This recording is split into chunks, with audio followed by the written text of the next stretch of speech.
Today's episode is sponsored by the O Spa. The O Spa offers a range of treatments and activities designed to nurture your body, mind and soul. Experience the transformative power of cold water therapy, inspired by Adele's own journey of resilience and renewal. Rebalance your body and mind with the comforting warmth of an infrared sauna, a sanctuary she discovered on her own healing path. Surrender to the healing touch of massage and understand the power of human connection and healing. Explore the ancient art of cupping therapy, a practice that has brought profound relief and relaxation. With over 20 years of spa experience behind her, she aims to provide each client with a tailored bespoke spa session and letting your journey to wellness begin here with Adele at the O Spa. You can contact Adele by email or you can contact her at this number on WhatsApp to book your healing journey. Don't forget to mention the Jim King Show for your discount on all treatments. Thank you for everyone watching. I hope you enjoyed today's episode.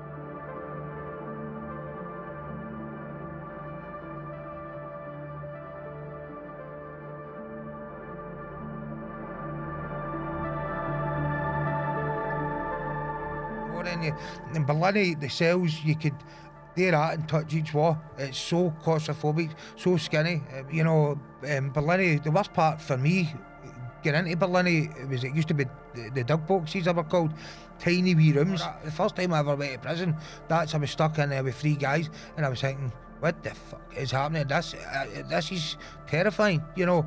I know you spent time in Shots prison as well. Yeah. Have you got any stories there? Shots was a real prison. I mean, and we were driving, it just felt like we were getting deeper and deeper and deeper into the countryside.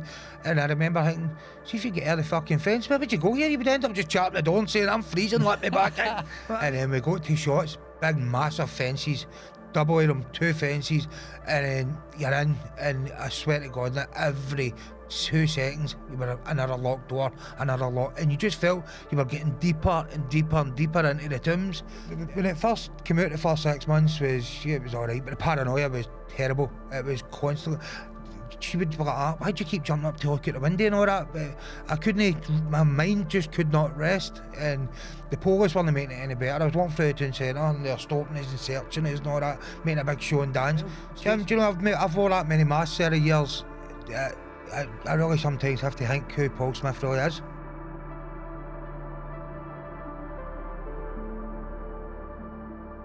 The man himself, Paul Smith, welcome back to the show. Jim, thank you very much for having us. Absolute pleasure, mate. Good to see you, mate. Good to see you. I'll reach over and shake your hand there. Without wrecking the place. Aye. It's always an honour to have you back, mate. One of my most viewed guests. Thank God, that's brilliant news. I mean, it's really great being back on your show. You're great the way you can pull stories out of people, and you're nice and relaxed with you. And without a doubt, I really appreciate being offered the chance to come back on, sit and have a chin wag with you. You're more than welcome, mate. Like I said, one of my most viewed. In this game, you need to look at what the audience want. Yeah. And a lot of people are asking about the second part of your story. Aye. What happened after the crime, stepping away from the chaos. Aye. Obviously, part 1 was right into your whole life story growing up. Yep. The knife crime, the violence, the prison, all of this stuff. Mm-hmm. But it'll be good to talk about where you're going from here, your mental health, all of these things. But I'll ask you to know, how is things now with you? You know, things just now, they're good. I mean, obviously, when I first came home, my head was a wee bit all over the place. I was lucky though, I met Stacey first night I got out actually, but it's never been plain sailing, you know. Even when we were good, we were young and we were abusing things. I was more so than Stacey, but abusing a lot of alcohol, cocaine, whatever, things like that. Excuse me for saying that word. But what it really was a coping mechanism. I didn't realise it at the time, but at the end of the day, the problem is, I don't know what it's like now, but it used to be, don't quote me on what it's like now, but it used to be you were in prison one day, you were out the next, and deal with it. You went to see a parole officer once a week, and nobody really looked into you spent all the years in prison, or same as if you were in the army or something, you're told when to eat, when to sleep, when to go for a number 2. You don't need to think in prison, you know, it's all done for you. And then suddenly you're out the door and you've got bills, you've got your missus busting your balls day and night, which, to be honest, still happens to this day, but it is what it is. You've got kids that come with all their own problems, and on top of all that, you're trying to deal with your own mental health, which, us as men, we try and shy away from it. No, I'm alright and all that complete garbage. But in a new day and age where men should be speaking about it, we should be more open. And me personally, I mean, you can ask me anything, because I shied away from it for that long. All it done made me worse and worse. And a lot of that's obviously today with drug abuse when I was younger. I remember I used to talk in schools about the dangers of sweeties, whatever. I don't want to say the full word, but I used to think, very good. And we used to swallow handfuls of them. Then you get a bit older and you start to feel down a lot. And I mean, it was without a doubt, obviously, depression. I didn't realise I was suffering from PTSD badly, really badly. Again, none of this you get treatment for. You have to go and find your own way. Now, a lot of people in the real world will turn around and say, no, but so did we. And they're right. But it's people who have served long-term prison sentences, 1 minute you're incarcerated, the next minute you're out. And people that are outside dealing with it, they've always been out. So they've kind of no get that extra thing that they deal with. And, see, for the first 6 months, I'll be honest, I wanted to be back in prison, because that's where life made sense.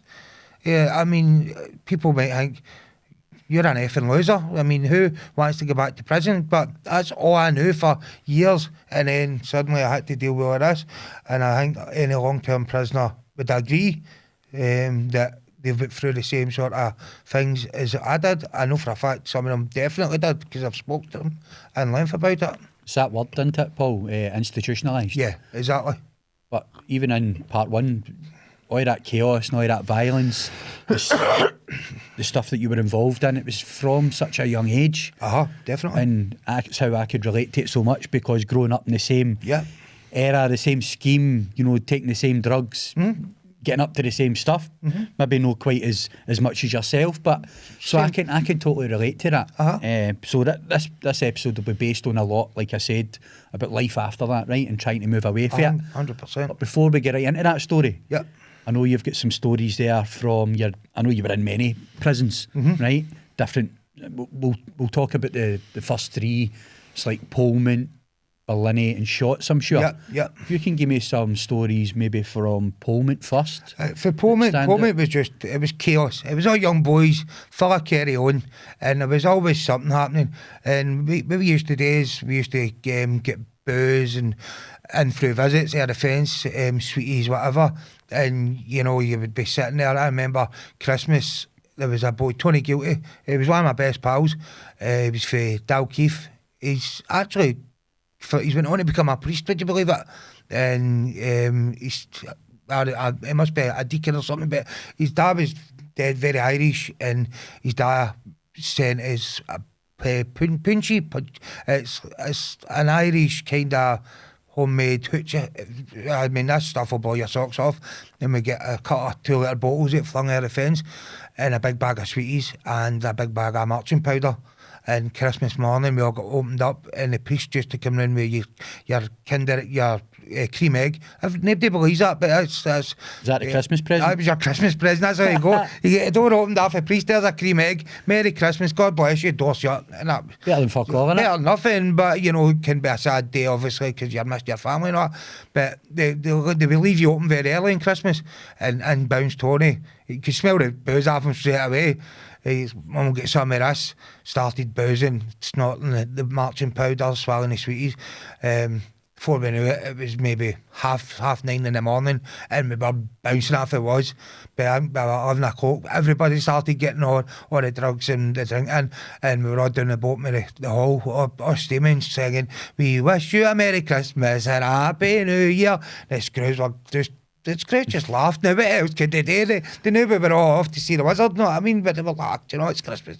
That was just one of many funny stories. I was in with some some great guys. There was a boy who always stuck out, it's called Barry Weston. He was the funniest guy on the planet.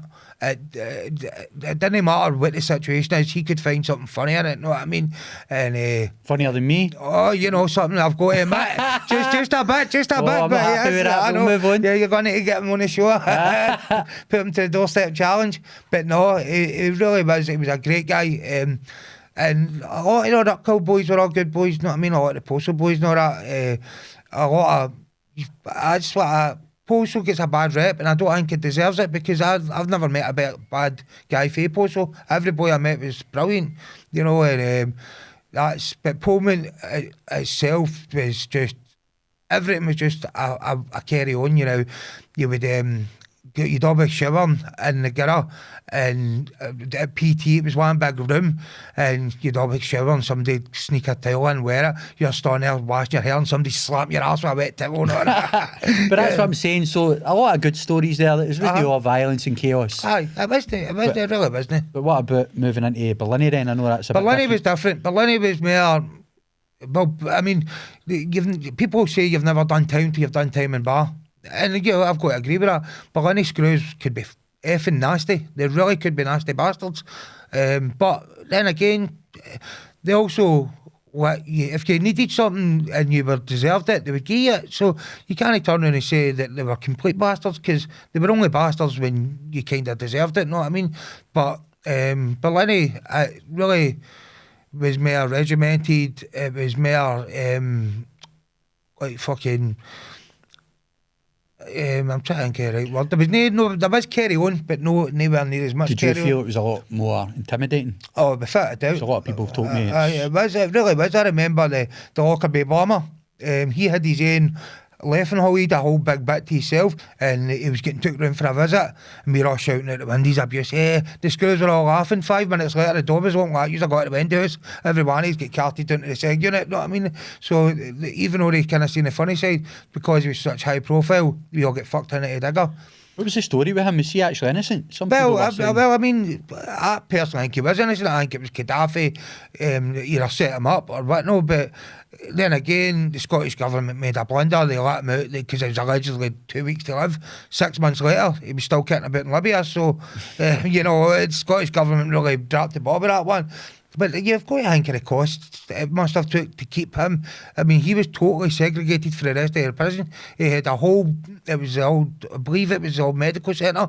I'm not 100% sure exactly where it was. We were in D Hall, and he had this whole bit to himself where he's in bed, comfy bed and all that. We're sitting there, you're stuck in a Peter with some smelly bastard that's above you, sweating on it. Snoring. Snoring. In Berlin, the cells, you could... do that and touch each wall. It's so claustrophobic, so skinny. I mean, anybody that needs to know, they could watch Inside Berlin. It's on BBC iPlayer, I believe. I watched it the other night, and it really is what Berlin is like. That's when I hear people talking about prison, I always pictured myself thinking, I don't think I could have survived in that environment. But again, you put a mask on, so you're and you become a different character. Of course you do. To protect yourself. Exactly. But that must affect your mental health as well. Jim, do you know, I've worn that many masks over the years. I really sometimes have to think who Paul Smith really is. You know, obviously I was known as Paul Allen back then, and a lot of people always say, why is he calling himself two different names? Paul Allen is my stepdad's name, and I gave it to Paul once, and it stuck to me like glue, and then everybody in the street called me it as well, but I always hated it because my name is Paul Smith. It always was, and that's to answer the question, obviously, that I've seen some people writing in part one, but you know, Berlin, the worst part for me getting into Berlin, it used to be the dog boxes, they were called, tiny wee rooms, like wee cupboard basically, with a locked door, and they put you in there. But see, if it was, say, a Monday, and you were in after the Glasgow Sheriff bus came in, it was full. You'd 3-4 of yous in this one box, stuck in it for about an hour and all that. The first time I ever went to prison, I was stuck in there with 3 guys, and I was thinking, what the fuck is happening? This is terrifying, you know. And then you get out of the halls, and you see that it's not like the Shawshank Redemption. Actually, we were lucky because D Hall had been split. They'd actually built inside it and segregated it into 4 different sections. So it's just 2 levels, whereas E, A, B and C are all full landings all the way up, and that's more when I went to the cons. Obviously, I seen that, but by that point, I was well and truly seasoned. The reason I was asking you about Billini because it does look like very intimidating. But But it's designed that way. I watched that documentary you're talking about, and it takes it back to when it was designed. Your Jimmy Boyle and all that. And they had before that as well when they had the death penalty. Aye. And the last I'd person. actually been in that. I've been in that, Peter. It's a single Peter and D Hull. Obviously, you can't see it. And it's a condemned cell, they called it. Aye, Or it was a something. condemned cell. It actually used to be a place called Duke Street Prison. I didn't even know it existed. And that's where they done the hangings. That's where they done all the hangings. I didn't know that either. Never did I. No, what I found quite troubling was the last person to be hanged was a wee 19-year-old boy. And it was like a fight, and they've been setting up like gay guys or something. And he hit him with a bit of wood. Killed him. Yep. One of his pals was only 16. He gets spared the death sentence. But the wee guy at 19, I can't mind his name, but I know exactly what you're talking, because he wrote a letter, and the letter was actually put on that documentary. And his mum was a condemned man, know what I mean? Did they not go to Parliament or something? They tried everything. They tried everything, and unfortunately they hung him. They hung him, you know. And you know, there's people out there, and rightly so, they're entitled to their opinion. It'll turn out and say, but he killed somebody else, so he deserved to die. But let's remember the age of that wee guy at the time. I know for a fact that 16, 17, I was nowhere near mature enough as I thought I was. I thought I knew the world, but really knew as an adult, I knew that I knew nothing back then. So I'm glad that we get rid of the death penalty in Scotland, because definitely it's just you can't take that back if somebody's innocent. You know, and that's where the problem is with America. How many people have been executed earlier that's probably turned out to be innocent, or no as involved as you actually did make no actually deserve the death penalty? But that's their country. But then it's the other way as well, innit? Where you think they're child murderers, or they've done something. Do you know what I mean? Then they deserve people it. like Jamie Bulger case. I mean, I don't care what age wee guys were, but they done to that wee boy was terrible, and they deserved a lot longer. Now they're out walking about in the streets. Different identities. The justice system's fucked, mate. Especially, I had a guest on before you. I know he won't mind me mentioning his name. Yeah. John Wedger. Okay. Great inspirational guy. He an ex police detective for Scotland Yard, and he exposed a lot of corruption and a lot of paedophilia high up in the ranks, like judges, fucking MPs, superintendents, really rife, mate. And when he was exposing these things, you'll see it in the episode, he was pulled in, they were saying to him, you're stepping on too many toes, we're shutting you down.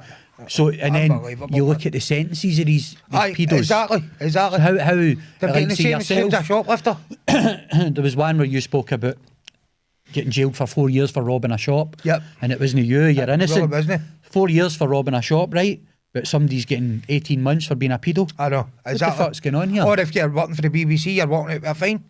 No, I mean, BBC's. The BBC's got a lot to answer for. That's another story, isn't it? Yes, they've got a lot to answer for. But moving on in the story, right? Yeah, of course. I know you spent time in Shotts prison as well. Yeah. Have you get any stories there? Shotts was a real prison. I mean, see, I remember it used to be, it's all Reliance now, but back in the day it used to be wee shuttle buses, wee blue shuttle bus with bars on the inside of the windies, and you could see it. It was just like a normal shuttle bus. People could see you could see them. And we were driving, it just felt like we were getting deeper and deeper and deeper into the countryside.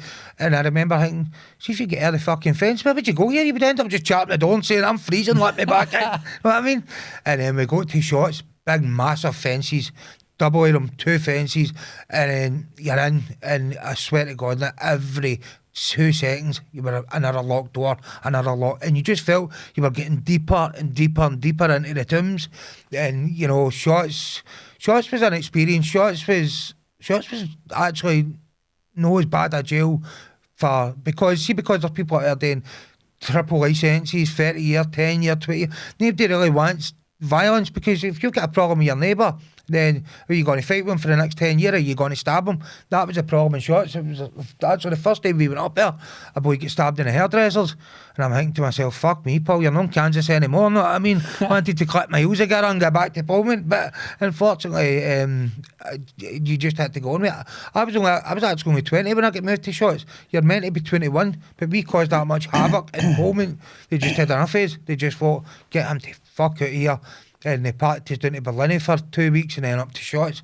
But I was, see if anything had happened to me up in Shots, their arse would have got felt for that, because you're, by law, you can't go to an adult prison until you're 21. But we just caused that much trouble in Shots. In Pullman, sorry, that they went like, no. What age were you? Were you not there? 20. 20, yep. I was about 4 or 5 months away from my 21st birthday. So, my birthday's November. I run about the summertime of 2005. Do you remember your 21st birthday? Aye. Was that in Shots? I was in Shots, aye. I spent it in Shots, and I was actually quite lucky. I had another mate called Tony Robertson, and he was next door to us. He came up for the YOs just a wee bit in front of us, and there was a big boy, Calder, I believe his name is, and he had like an in with a screw, so he could get more or less anything, phones, everything. And Tony says to us, look, you want to chip in, we can get some sweeties and that. I went there. That's where I spent my 21st birthday, bouncing up in Shots. That was, but see up there, there was boys that had run bookies and all that. So like, you would have run a bookies, it's actually made outside, only tobacco was your currency. Somebody screws would come in with tobacco and that and put a line on. They didn't care, it's only running a bookies. See, as long as they know that the guy's, if he's going to pay out and he's not going to go in and slash somebody or something for no paying their debts, they kind of left your line up there. If you're good at your job, then you kind of turn a blind eye to certain things. If it's not going to cause trouble. You've got to have a bit of come and go. Otherwise, that's where things like your Berlin riots, your Shots riots, your Peterhead riots, because it was, we'll tell you what to do, you'll shut the fuck up and listen, or there'll be brutality. And all that leads to is prison staff getting assaulted, or worse, getting stabbed or taken hostage. So places like Shots, where they know they're dealing with some of Scotland's most vicious criminals, then they know, we'd better know. We have a bit of come and go with these guys. They're going to show us respect. It's an adult facility, you know what I mean? And I ended up in Shots Seg unit as well, and they used to take you, handcuff you and take you round to the visit. And one time I screw in the visit room, I don't know why, he started giving my ma a bit of verbal abuse. And my ma's, she's a small wee woman, but I was only up there a couple of weeks, and she was panicking as it was, because the first time I ever went in a visit in Shots, I was about your height, so wee skinny guy, and there was all these big men with big beards and skinnies and all walking in front of us. My ma was shaking like a leaf, going, I want you fucking out of this jail, this is terrible. That's not that bad. But this screw, I was in the Seg unit, for flinging the telly through the office window, and he'd be and thing me to a screw in the visit hall had gave my ma a bit of verbal. So I was raging, and when I went back down to the Seg unit, I says to the screw down there about it, see true to thing me, to be fair to the guy, he went right on the phone to the visit and gave the guy dog's abuse, because he's like, he says he's just up in another jail. He thinks he knows all the rules. He doesn't realise that we've got a system here that's fair for everybody. You know what I mean? And there was a bastard screws and Shots, 1 or 2, but for the best part, they kind of left you alone, and it really was a good jail to daytime, man. What was the story behind throwing the TV through the window? So what happened there? We were all drinking hooch, homemade booze, horrible gut rot stuff, and this stuff it used to give you a hangover while you was actually drinking it. It was just not nice. But you're locked up, and you're going to do what you're going to do. We're all boozing, me, Tony, and our 2 boys, and one of them decided, let's smash up. Mum will smash our speakers up. Who wants to start it? I was drunk as a skunk. I'll do it. I picked up my telly. It was all portables back then. And I ran down. Shots is split up. It used to be so you'd get all the offices in the middle, and then you'd have 2 rows of 10 cells facing each other. That way, 2 rows of 10 cells facing each other that way. 3 levels up.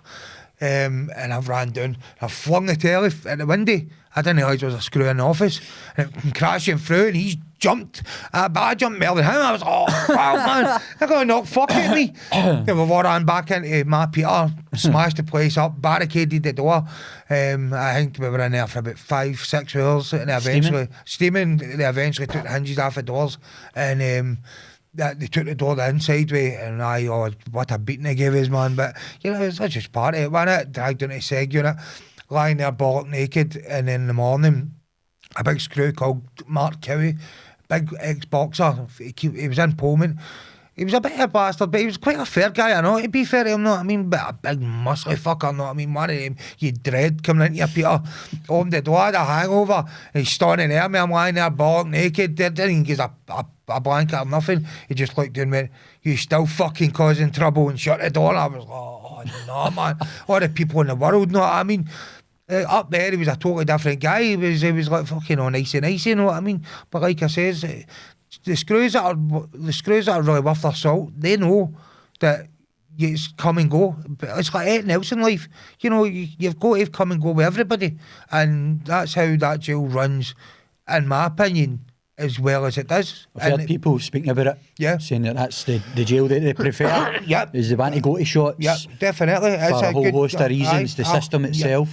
Definitely. And the screws and the prisoners, everybody seems to go on a lot better. Yeah, it does. It's got a good thing, maybe, but that's because, as I says, that's not just the screws, that's the cons doing their part as well. You know what I mean? But moving away from there Yep. then, right? I know after all the chaos, getting out of prison, and you finally decided, right, I need to step away for this life now and try and change, but not a lot of people can make that work because they get dragged back into that, being institutionalised, having to, it's like you've lived a life in a certain environment where there's violence, there's chaos, and you're on edge every day, and then you're moving into a new environment, like a working environment or working in a kitchen, as you did. We'll tap into that soon. So how do you develop that mindset to go for, like I said, one environment to another? Well, it's no easy. It's really no easy. It's extremely hard, actually.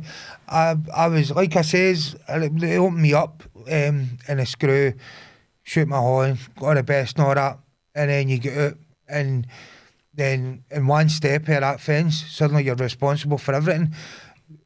If it wasn't for my missus Stacey, would I have made it? I would like to think I would, because I was determined. I'd made the conscious decision in custody that I was leaving that life behind. And then I met Stacey, and you know, I kind of fell in love with her straight away. We moved fast together, the two of us. But she was totally anti-knife, anti-violence. She didn't want anything to do with. And if I wanted to still live that life, then she didn't want anything to do with me. Well, that's what I was going to ask you as well. How long were you out for until you met Stacey? First night. The first night? First so night, it was meant to be? Where did you meet, if you don't mind me asking? In her house. I slapped her ass and went, look what you could have, you lucky thing. Loves young dream there. Loves so young dream. You ended up in the house? Aye, we were in the house. We ended up, it was because it was through John Duncan, who I've spoke about a lot. And, you know, John was a good pal of mine, and he came down to my house the first day I got out, and we went to the Boozers, and Stacey he phoned her and said, do you want to come down, we're in the Kingfisher? And she came in, and I offered her a drink, and she's like, I can buy my own drink. I think, fucking buy your own drink, and you're stuck up, bitch. I was like, fuck's her problem. But we ended up getting into a chinwag, and then we ended up in the Red Triangle, and she was telling me all about her fucking ex, and you know, I'm not going to go into too much about that, but it wasn't nice. And I really felt for her. I mean, you see a right sweetness in Stacey, and yeah, I really liked her. And we took it kind of slow, on and off for a week or two, and then we just went, fuck it, jumped right in with both feet, and that was 18 years ago. I know you said like the first 3 years. Aye, the first 3 years. Because obviously you're trying to change. Yeah. You're using alcohol and drugs, blocking out all the trauma, blocking out all the pain. I know what that's like. So that just causes more chaos, more trauma. So how was the relationship then? Well, when it first came out, the first 6 months it was all right, but the paranoia was terrible. It was constantly. She would be like, why'd you keep jumping up to look out the window and all that? But I couldn't, my mind just could not rest. And the police weren't making it any better. I was walking through the town centre, and they're stopping us and searching us and all that, making a big show and dance. Stacey was to be fair, they're cracking up, going, why just leave him alone? He's not fucking doing anything. So the paranoia, what's the best way to get rid of paranoia? Booze, drugs. It's not the best way, by the way, but when you're in that mindset, you think it is. Stacey was kind of, she could party with the best of them at that point, and she was never really ever a big boozer compared to me. I was drinking daily. She wasn't like that. But when she got drunk, she could drink you under the table, but she would be hungover for 3 or 4 days, and she just would not touch anything. Whereas I would just keep going, and sometimes our wee pal Jade Tustin would come here, and wee Jade could fucking drink it. She'd drink grown men under the table, you know what I mean? I know, I've drank with her before. Aye, but there you go, you know what I'm Shout talking out to Jade, by the way. Aye, definitely. Jade was brand new. As far as I know, she's happy with her man and all that, and settled down like the rest is. Would you say that was the hardest part of your relationship, the first 3 years? Aye, definitely. Because And then obviously it get worse when I get slashed, because I was pushing everybody away. You know, I didn't want sympathy, but I didn't want to have anybody ruin me either. My head was totally wasted. That really fucked me up. And to that point, I was really abusing a lot of white powder, a lot of alcohol. How long did it take you? Obviously, would you say that was the most traumatic? Out of them all, aye, being slashed like that? Definitely, because it's always there as well. How long did it take you to really accept it and say, do you know what, like going outside and people looking at you and stuff like that? Because it is a shock, isn't it, for yourself? I would say, truly, you truly never really accept it. It's because you still catch people looking, and it still bugs me to a degree. But in the beginning, it was Stacey fell pregnant with Lucas just maybe 3 months, 4 months after it happened, and then Lucas was born. So then, you know, I had to start widening up, starting to cut out everything. And when I was doing that, I didn't realise that I was actually starting to more accept things. But I eventually had to go and obviously speak to people, psychologists and whatnot, and I didn't realise the amount of baggage I was carrying with. Today, you know, I feel a bit better, a lot better actually, but I didn't realise just how much mentally health I was really excuse me, fucked with, you know what I mean? So it's that's, even talking about it now, you can still feel yourself kind of tensing up a wee bit, because it is a personal matter. But at the end of the day, we need to speak about this as men. We need to let other men know that it's all right to talk about things that are wrong with you: depression, PTSD, in my case, anxiety, a whole list of things that we all go through. But we all kid on, we don't go through. And the more you kid on, the worse it gets. But that was a great conversation we had in the car on the way down. Because, like you said, back in the day, nobody would open up. No. Because it's a sign of weakness. Exactly. Times have changed now. You know, people are speaking up, are trying to save lives. The suicide rate's through the roof. And that's what I was going to speak to you, I know, because I've had my own troubles through addiction, being a child addict, same as yourself. I didn't go down the crime route as much as you. I was more dressing up as a Just Eat guy and selling quarters or something like that, do you know what I mean? But I wasn't into the knife crime, but the drugs were rife from a young age, and that was me blocking out a lot of trauma. Of course it was. And then it's affecting me in later life, but no many people, like you said, can talk about it.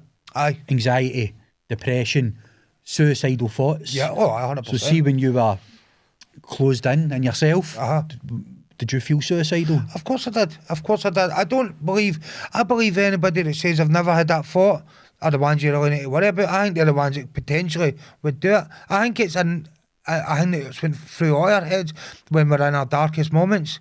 And for me, it was obviously looking at these scars on a daily basis. I even asked Stacey in the hospital. I can't remember really saying it because I was full of morphine.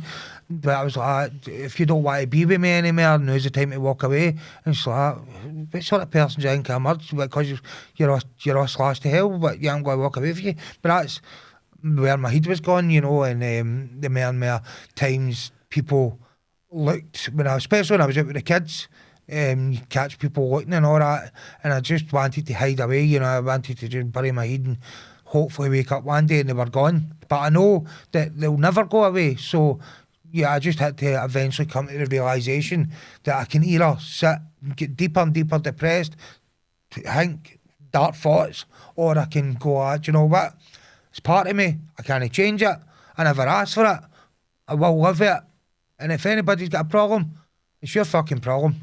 You know, if you want to ask me what happened, I'll tell you once, because I'm no a dancing clown there for your amusement. I'll tell you one time, and then we can leave it at that. And people do eventually always ask. Well, you went into the shop earlier on, the way down, exactly, and the guy in the shop asked you. The guy in the shop, and that's I've been using that shop for a year and a half. What did they say? Why would you approach somebody like that? Because what happened is he's got a big tail, exactly like that one, with all the different cameras. And all I could see is that big baldy bit in the back of my head. I was like, well, fucking people are going to start calling me Ball and Ball Paul. That's a new one. Aye. And fucking, I said to him, I says, you need to change that camera. I says, that's right on my baldy napper. And he used that as an in to ask about the scars on my face. I say, look, I see Frankie's name is. I see, I've somebody in the car. I'm too much. Did you tell him? No, I just said, look, that's a story for when it's just me and you in the show. There's a wee woman behind us, I know, sitting there with her eyes like, I want to hear this. Like, piss off, no. I mean, I'll tell him one time. Is that much trauma there because you were also hit with a hatchet in the back of your head? I was, a big scar there as well. I got skipped with a hatchet, a billion, man. It knocked us into next week. Thankfully, it wasn't if it was the sharp end, it certainly wasn't sharp enough because it could have split my head open like a coconut. Top half, you get shot at the same time as well. So that was a bit. All these traumatic events, mate. And getting shot was a family one. But you know what I found? What I get more dreams of more than anything. I'll dream that I'm back in prison, and see when I wake up, it'll take me 2 or 3 seconds to realise that I'm in my bedroom. And the first thing I'm looking for is cinder blocks on the walls, because I've just had a vivid dream that I'm back in prison, and that's after 17, almost 18 years I've been on the street. So it can't truly just leave you, know what I mean? It's always got to be there, but you've just got to learn to live with these things. It's a big part of your life. And like you said, there wasn't much in place for you. Yep. When you did get out to help you with your mental health, we were speaking about it as well, there's a lot of things in place now that are designed maybe independently, people starting groups. Used to have a wee group myself, doing the cold water therapy. I remember you doing that. We done a lot of retreats and all that, so that was always good to have that, because that helped me a lot. Because it does, getting back. I've always struggled, to be honest, and it's mad because I don't really like talking about myself, but eventually I will need to. I'm good at asking questions. Well, listen, I'm glad that you're talking about yourself so here. I think it was just the amount of abuse with drugs and alcohol and stuff, some childhood trauma, and then it goes on for years. It went on for like 25 years. And by that point, I was a bad drunk. Like nobody would want to be running about me. That's like signs the body and the mind's telling you, right, it's like it was give up or change time. Yeah. You know, and I'm thinking, how can I change? All I know is drinking. That's all I used to turn to was drink, and then it would lead to gear. And then it would lead to chaotic behaviour. And maybe I was lucky because I would black out a lot, right? And I would wake up in the cells.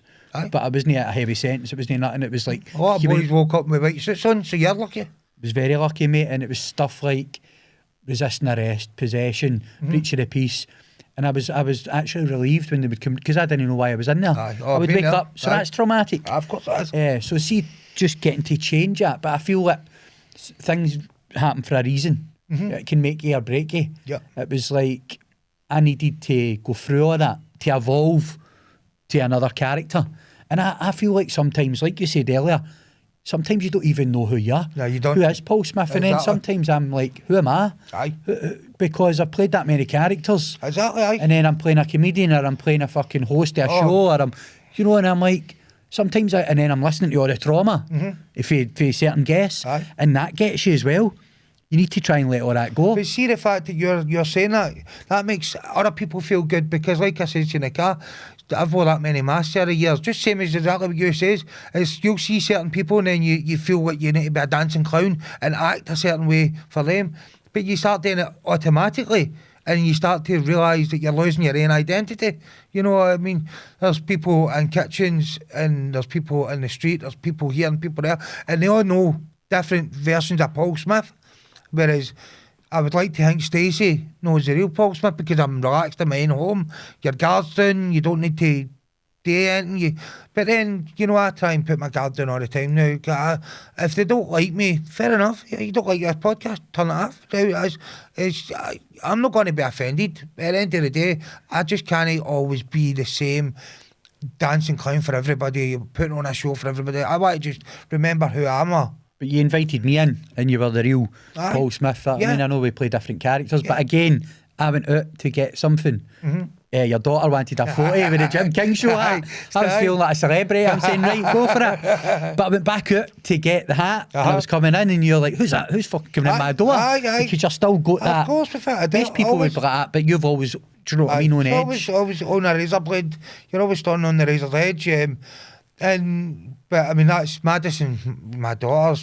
She's a wee widow. She's always she'd sneak her way in somehow. And I wouldn't be surprised if you don't look at her profile on one of her social medias and there's you and her standing there like cheesy I grin. fucking hope not. But no, because I was sitting you were up the stair getting changed. Aye. And I was talking to Stacey, and I turned around and wee daughter's taking photos of me. Say what you did. But it was funny, you know what I mean? Of course, It was good to it's a wee character, you know what I mean? They think it's good because at least we're on here and we're speaking our truths. Of course. And it is good to talk. But so take me in when it started to get a wee bit better for you then, moving into like the working years. Yeah, well, being a chef. Hard, but also very hard to fit into that environment as well. Well, the kitchen and that. Well, actually, a lot of people don't know is I worked the first couple of years on a building site as a labourer before I went into chefing. Never knew that. Aye, I did. A lot of people think I went directly into the kitchen, actually, didn't I? I'm desperate for money. I needed a job. My old man, my stepdad Alec, phoned and says, there's a labourer's job in Miller Homes, full-time job if you want it. So, of course. He says, don't let me down. If you're going to leave, don't just walk off the site.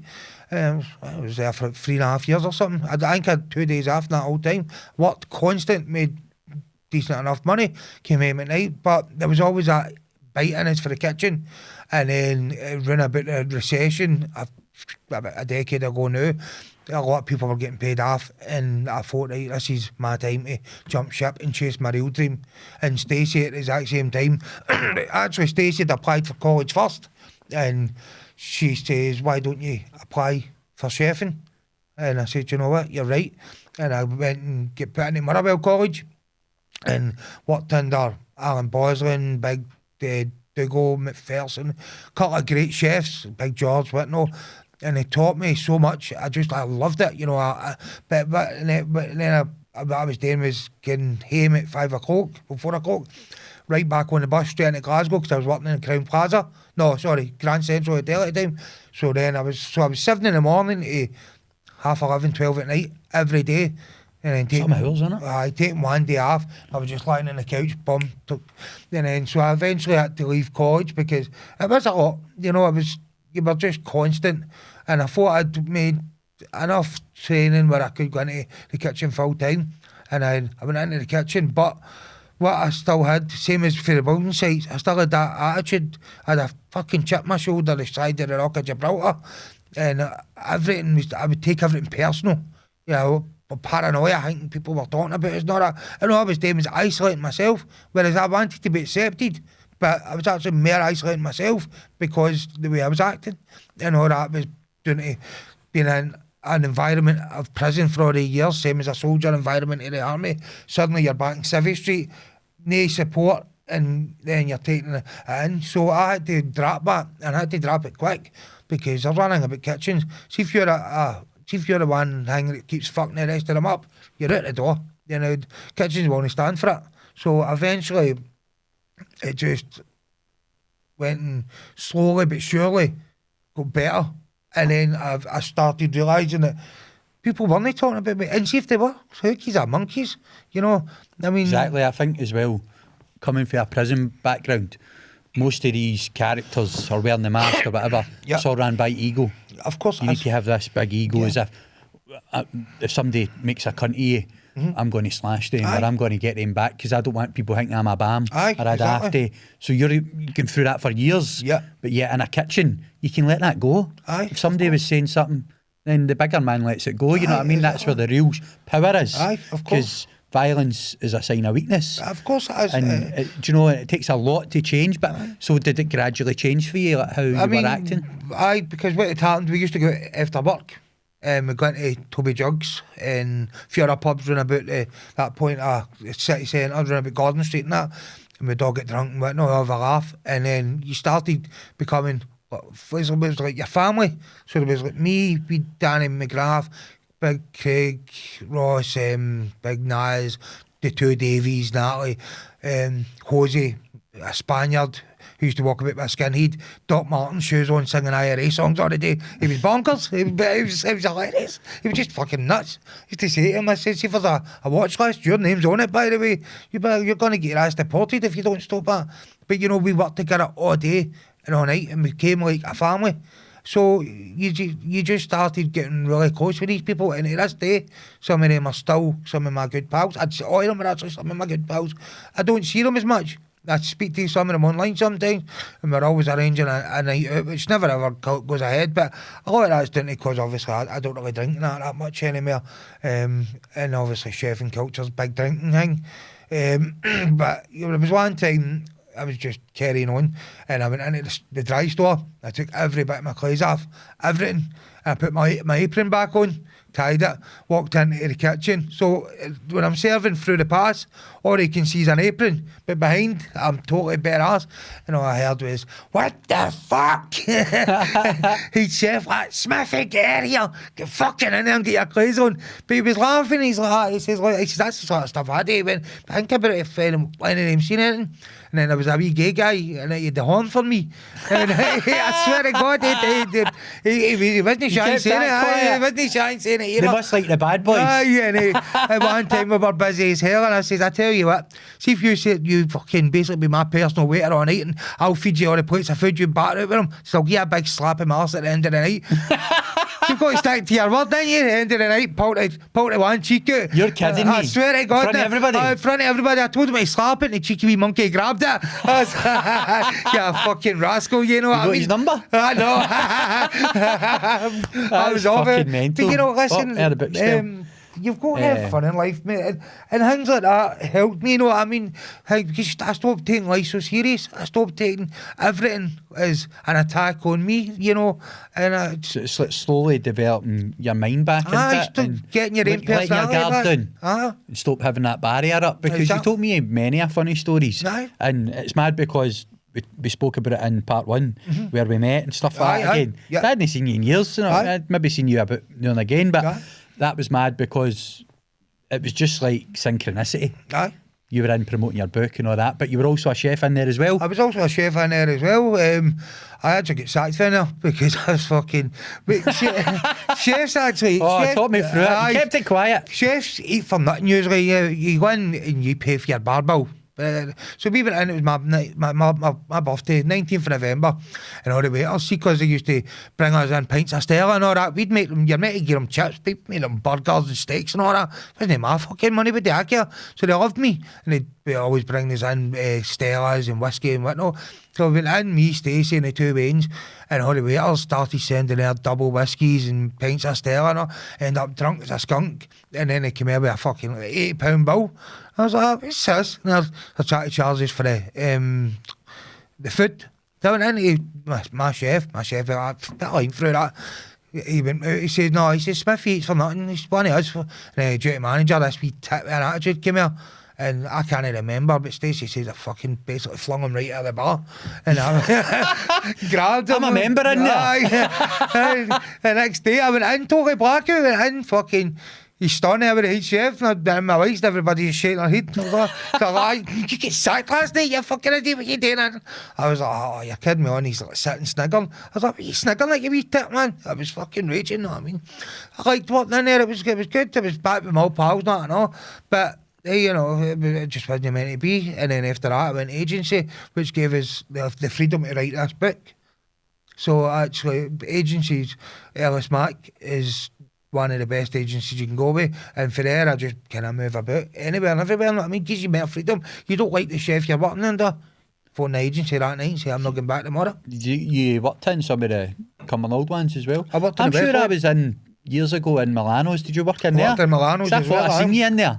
Aye, and I'm saying maybe it was Paul. Aye. 'Cause they through the wee thing, and I'm saying aye, so it was definitely you. About 100%, because we used to go down at that point. We were taking a lot of gear, and even the head chef, I forget his It was name. me dropped half. Aye. I used to run down to a certain pub, I'll not say what, and I had my whites on under my jacket, grab all the gear, get back up, and be sitting there, kids are waiting 20 minutes for their steak meal in the bathroom. That's crazy, isn't it? Aye, you see the stuff you hear, see the stuff that I know happens in the back of kitchens, it's insane. But you've got the pressure gets to a lot of people, and a lot of people just have got to deal with it in their own ways. Some people are mad shaggers and they're always chasing waitresses. Some people are gamblers. I mean, we worked in the Grand Central. Wee Willie was a KP, God rest his soul. He died a few years back now. Wee Willie was one of my best pals. And there was a wee guy we sell at Joe. He was a KP and all, and we used to give him money, and we give him a couple of quid for a pint, and he'd run out to the bookies and he'd put all your lines on for you and all that. You could sit and watch a racing while you're doing your chefing, know what I mean? And then he'd get a pint out of it, so he loved it. So, you know, it was things like that. We all worked together as one unit, and Davy Jameson and Davy Clark had to train that much that we moved as a team. We worked as a team, we drank as a team, we were hungover as a team, but we grafted through it, know what I mean? And it was some of the best memories of my life is in that Grand Central. We skipped a wee bit because you were saying you were sacked for that job, right? But you also done your conference in there. I done my conference in there, and you were sacked, but you were in there, and that's where I met you, obviously. You know, I hope to God that wee arsehole seen me. I really do. I was looking a bit for him that day, you know what I mean? Because obviously it'd have been brilliant for him to walk up and say, get out of the hotel or something, to be like, yeah, I'm up there doing a conference, exactly. Crime Con. But there's a cracking photo when I met you that day. We were standing holding the book, it'll flash up on the screen as we're talking. But that's what I mean, and then that brings us to that very moment of part 1 and now part 2. And also we've got other things in the works that we're not going to reveal too much about. Of course, we can't reveal too much. But talk me through the book again. I know we promote it, we'll promote it again. It's available on Amazon. It's available on Amazon. We are developing the now to get one done with a voiceover, audio, sorry. The problem is, I don't like my own voice. I would prefer an actor or somebody that's trained in it to read it, but my offer is adamant. She wants it in my real words. She wants my voice because she says she can feel my words off the pages.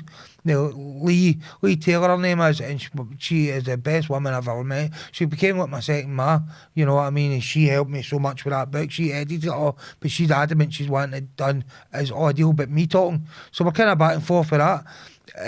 The book itself is left in a bit of a cliffhanger at the end. It's called From Gangs to Gourmet. Now, some people have read it or say there's not a lot of gourmet in it, but that's because it takes it right up to the kitchen part. And then part 2 is going to be all about the kitchens and a lot about, obviously, what we're talking about just now. Mental health and Mental health and things like that. Addiction, alcoholism, whatever. There's going to be a lot. I'm looking forward to it because I've read the book. Like I said, it was a brilliant read. It actually got me really emotional. Brilliant, thank you. Because I grew up. We spoke about it. I grew up in the same scheme at the same time. We went to school together. We did, your brother punched us in the nose. That's right. And I says to him, you better watch. He said, he's changed his life around. He's not it was, what was that, 30 years ago? 30 years ago, I still own my man back. But going through the book, mate, I've read it. I think I read it. And then I tried to read it again, but I only read a bit of it again. But I know it inside out. And it was an emotional read because that was the time that I was growing up. And in some of the stories, and a lot of people say, oh, it's not true and all that. I can confirm they're all true because I know all the stories. I heard about them all, and some were good, some weren't. When you're that age, you don't really think of these things. No. You just think you're invincible. Because I was only 14, yours are 16. You know, it's chaos. But moving on for there, right? How do you think you can improve your mental health now? Is there anything that you feel that you can move into? Or well, you know, for me, what I do a lot of talks with youngsters. I go into a lot of schools and I go into a lot of, I work with it's called Lorraine Gardner. She runs a kind of group in Glasgow, Mare, Castlemilk side, kind of, it's North End Castlemilk, innit? You need to excuse me if I got that wrong. I'm not exactly sure. Geography is not my best subject either. Exactly, likewise. So, but anyway, run about that area, and you know, you sit down with them, and some of them have been stabbed, some of them have stabbed people, some of them you can tell are going to daytime, and some of them you can tell are just following. But I could end up in a jail and all. And I try and talk to them. I don't bullshit them. I just tell them, look, your pals might say, think Bucklands, your pals might tell you Bucklands is a weekend, Pullman is a weekend at Bucklands, but it's not. You're still in the jail, you know, and if you end up killing somebody, you're going to be in the jail until you're a fully grown man. You want to fling your full life away, or what, because you've got a different postcode. So sometimes it gets through with them, sometimes it doesn't, but that helps me. That helps me. It's a great thing you're doing, knowing mate. that I'm giving a bit back to the community after taking so much. I think when you are talking to these youngsters, right, you can tell that some of them are just not taking it in. It doesn't matter what you say to them. Of course, they're going to need to go through that. Yeah. Because they'll not listen. Aye. I never listened to anybody. The more people told you, just went, I could not give a fuck because I was just on a mad carnage path, you know what I mean? And my self-destructive. Self-destruct, carnage to myself. Yeah. But then you'll get youngsters, as you said, that are maybe followers that will start to think, hold on, I don't really want to go to prison. I could go and get a job, get a nice wee bird, nice wee car. And that's kind of where I went. But I was still troubled by addiction. Yeah, but I was still working and I was still... So it was like functioning in a way, but not really. You function till you can't function, and I know exactly what you mean there. You need to reach out for help. Yeah, and I still struggle. No shame in that at all. I think the bravest people in the world are the people that they turn around and put their hand out and say, I need a bit of help. You know, it's easy to hide away and kid on, you've not got addiction, you've not got this and you've not got that. Everybody gets some sort of addiction, but it's the ones that ask for help, in my opinion, are warriors. You know, they're the ones that are really ready to go right through that struggle of getting their head back on track, getting back to sobriety. And it's not everybody gets through it, but the ones that do, God bless them, you know what I mean? And I hope to God for a recovery that they keep going. No, it's brilliant, mate, because in my own journey, getting sober and clean off of alcohol, cocaine, ecstasy, all the other drugs, that was just the start of it. That's just the start of the path, because then you're having to face everything up front. You've no got stuff to block it out. So that you're facing your demons up front, and then you're starting to go up levels. Yeah. You're starting to feel good. And you're thinking, this is what life's meant to be like. Aye. But then again, something might happen. Not get right back in. Then old habits could creep in. Definitely. So you need to be really the careful. demons are always there. They're always hiding in the background. You've always got to be vigilant.